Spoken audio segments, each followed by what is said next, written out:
श्री महाकालेश्वर। ये परम पवित्र ज्योतिर्लिंग मध्य प्रदेश के उज्जैन नगर में है। पुण्य सलीला शिप्रा नदी के तट पर अवस्थित ये उज्जैन प्राचीन काल में उज्जैनी के नाम से विख्यात था।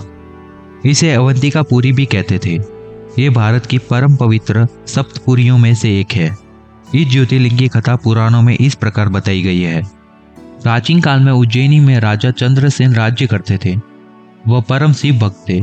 एक दिन श्रीकंठ नामक एक 5 वर्ष का गोप बालक अपनी माँ के साथ उधर से गुजर रहा था। राजा का शिव पूजन देखकर उसे बहुत विस्मय और कौतूहल हुआ। वह स्वयं उसी प्रकार की सामग्री से शिव पूजन करने के लिए लालायित हो उठा। सामग्री का साधन न जुट पाने पर लौटते समय उसने रास्ते में एक पत्थर का टुकड़ा उठा लिया। घर आकर उसी पत्थर को शिव रूप में स्थापित कर पुष्प चंदन आदि से परम श्रद्धा पूर्वक उसकी पूजा करने लगा। माता भोजन करने के लिए बुलाने आई, किंतु वह पूजा छोड़कर उठने के लिए किसी प्रकार भी तैयार नहीं हुआ। अंत में माता ने जलाकर पत्थर का वह टुकड़ा उठाकर दूर फेंक दिया। इससे बहुत ही दुखी होकर वह बालक जोर जोर से भगवान शिव को पुकारता हुआ रोने लगा। रोते रोते अंत में वह बेहोश होकर वही गिर पड़ा।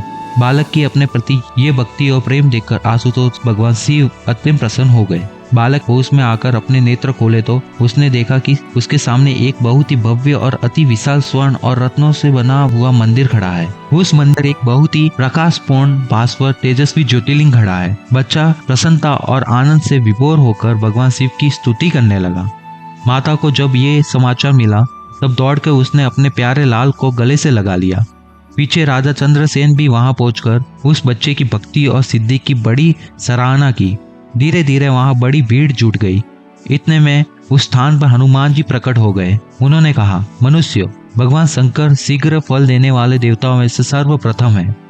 इस बालक की भक्ति से प्रसन्न होकर उन्होंने इसे ऐसा फल प्रदान किया है जो बड़े बड़े ऋषि मुनि करोड़ों जन्मों की तपस्या से भी प्राप्त नहीं कर पाते। इस गोप बालक की 8वीं पीढ़ी में धर्मात्मा नंद गोप का जन्म होगा। द्वापर युग में भगवान विष्णु कृष्ण अवतार लेकर उनके वहां तरह तरह की लीलाएं करेंगे।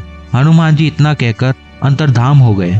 उस स्थान पर नियम से भगवान शिव की आराधना करते हुए अंत में श्रीकर गोप और राजा चंद्रसेन शिव धाम के उस स्थान पर नियम से भगवान शिव की आराधना करते हुए अंत में श्रीकर गोप और राजा चंद्रसेन शिव धाम को चले गए। इस ज्योतिर्लिंग के विषय में एक दूसरी कथा इस प्रकार कही जाती है।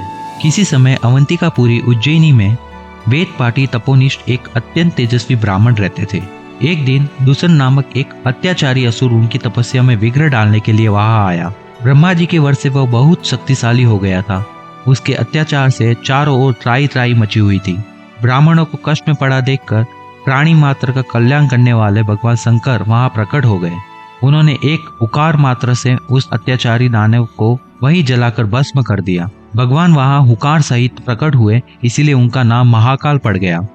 इसीलिए इस परम पवित्र ज्योतिर्लिंग को महाकाल के नाम से जाना जाता है। महाभारत, शिव पुराण एवं स्कंद पुराण में इस ज्योतिर्लिंग की महिमा पूरे विस्तार के साथ वर्णन किया गया है।